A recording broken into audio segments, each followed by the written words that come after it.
வணக்கங்க. சில நேரங்கள்ல நம்ம குழந்தைகளுக்கு 5 வயதுக்கு கீழே அவங்க சின்ன குழந்தைகளா இருக்கும்போது நம்ம பயன்படுத்தின சில பேரண்டிங் டெக்னிக்ஸ் பலன் தந்திருக்கும். அந்த குழந்தைகள் கீழ்ப்படிஞ்சிருப்பாங்க, நம்ம எதிர்பார்த்ததை செய்திருப்பாங்க.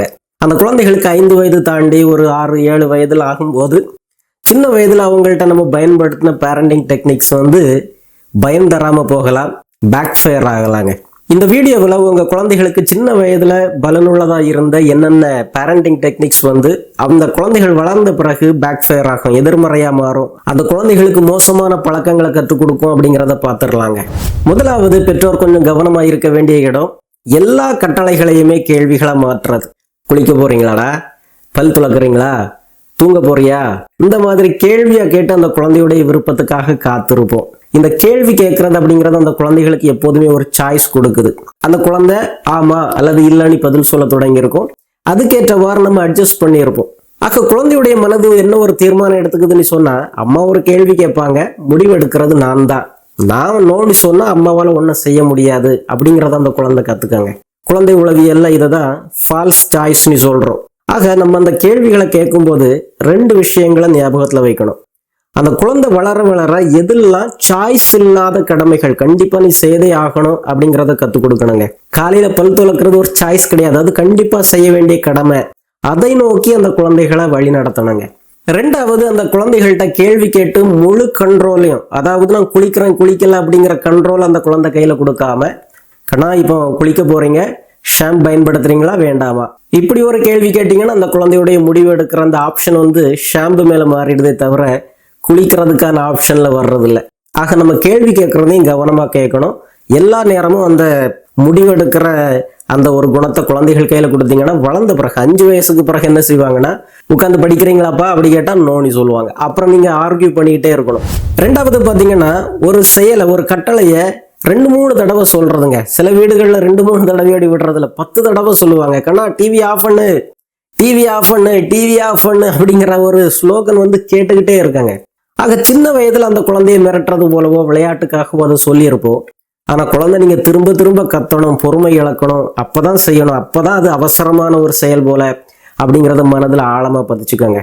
இதை பேட்டர்ன் லேர்னிங் சொல்றோம். அம்மாவுடைய பேட்டர்ன் ஆஃப் டிசிப்ளின் எப்படி இருக்கும். 5 வயசுக்கு பிறகும் நீங்க ஒரு கட்டளை சொன்னீங்கன்னா அந்த குழந்தை உடனே செய்யாது. உங்க குழந்தைகள் 5 வயது தாண்டறதுக்கு முன்னாலேயே கொடுக்கிற கட்டளைகளை ஒரு தடவை ஸ்ட்ராங்கா சொல்றதுக்கு பழகுங்க. அந்த குழந்தை கீழ்ப்படியலன்னு சொன்னா கண்ணை பார்த்து திரும்ப ஒரு தடவை நினைவுபடுத்துங்க. 10 நிமிடத்துல தொலைக்காட்சி அணைக்கணும்னு சொன்னா 10 நிமிடத்துக்கு முன்னாலே நினைவுபடுத்தலாம். இன்னும் 10 நிமிடம் இருக்குதுப்பா, அதுக்கு பிறகு தொலைக்காட்சி நீங்க பார்க்க முடியாது. 10வது நிமிடத்துல டைம் ஆயிடுச்சு அப்படி சொன்னாலே போதுங்க. திரும்ப திரும்ப சொல்லி அந்த குழந்தையுடைய மூளைய அம்மா கத்துறவங்க, திரும்ப திரும்ப சொல்றவங்க, ஓவரா கத்துனாதான் நம்ம கீழ்ப்படியணும் அப்படிங்கிற ஒரு பேட்டர்னுக்குள்ள கொண்டு வந்துடக்கூடாதுங்க. 3வது பாத்தீங்கன்னா, குழந்தைகளை எல்லா விதமான ஏமாற்றங்கள்ல இருந்தும் எல்லா விதமான கஷ்டங்கள்ல இருந்தும் காப்பாத்துறதுக்கு முயற்சி பண்றதுங்க. குழந்தைய சின்ன வயசுல யாராவது அடிச்சிருவாங்க, உடனே அந்த குழந்தைய திரும்ப அடி, அல்லது குழந்தைய அடிச்சுட்டாங்களா அப்படி சொல்லி ரொம்ப தாஜா பண்றது, அல்லது அந்த குழந்தை ஒருவேளை கீழே விழுந்து அழுதுகிட்டு இருந்தாலோ, அல்லது அந்த குழந்தைக்கு ஏதாவது பரிசு கிடைக்கல, எதுலையாவது தோத்துடுச்சு அப்படின்னாலோ அந்த குழந்தைய விழுந்து விழுந்து அந்த குழந்தைக்கு ஆறுதல் சொல்றது, அப்பா மோசம், உனக்கு ஒண்ணுமே வாங்கி தர மாட்டேங்கிறா இருப்பார் அப்படி சொல்லிட்டு உடனே அம்மா வாங்கி கொடுக்கறது. இந்த இடத்துல பாருங்க, நம்ம அந்த குழந்தையுடைய அந்த கடினமான உணர்வு அணுகவே இல்லை. அதை அப்படியே மறக்கடிச்சுக்கிட்டு அப்பா தான் மோசம், அந்த டீச்சர் தான் மோசம், தாத்தா இப்படி சொல்லிட்டாங்களா, அந்த மாதிரி அந்த குழந்தையுடைய கவனத்தை திசை திருப்புறோம்.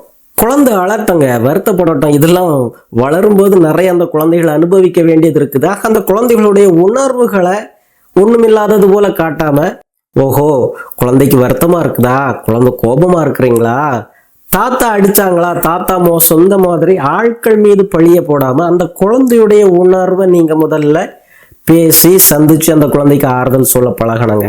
அல்லது வளர்ந்த பிறகும் மற்றவங்களை திரும்ப அடிக்கணும், பழி வாங்கணும், தங்களது உணர்வு என்ன அப்படிங்கிறத அந்த குழந்தை கவனிக்காம ஏத்துக்காம அடுத்தவங்க மேலேயே பழி போடணும் அப்படிங்கிறத கத்துக்கும். 4வது பாத்தீங்கன்னா, குடும்பத்துல சண்டை வரக்கூடாது, குழந்தை கூட மோதல் வரக்கூடாது அப்படிங்கிறதுக்காக உங்களுடைய விதிகளை தளர்த்துறது. குழந்தை காய்கறி விரும்ப மாட்டான், காய்கறி கொடுத்தா அவன் அழுவான், அடம் பிடிப்பான், தூக்கி வீசுவான். இந்த மாதிரிப்பட்ட டிராமாக்களை ஃபேஸ் பண்றதுக்கு பயப்பட்டுக்கிட்டு காய்கறியே கொடுக்காம இருக்கிறது. அப்படின்னா அந்த குழந்தை வளர்ந்த பிறகும் தனக்கு எது எது பிடிக்காது அப்படிங்கிறத ரொம்ப வேகமாக டிமாண்ட் பண்ண ஆரம்பிக்கும்.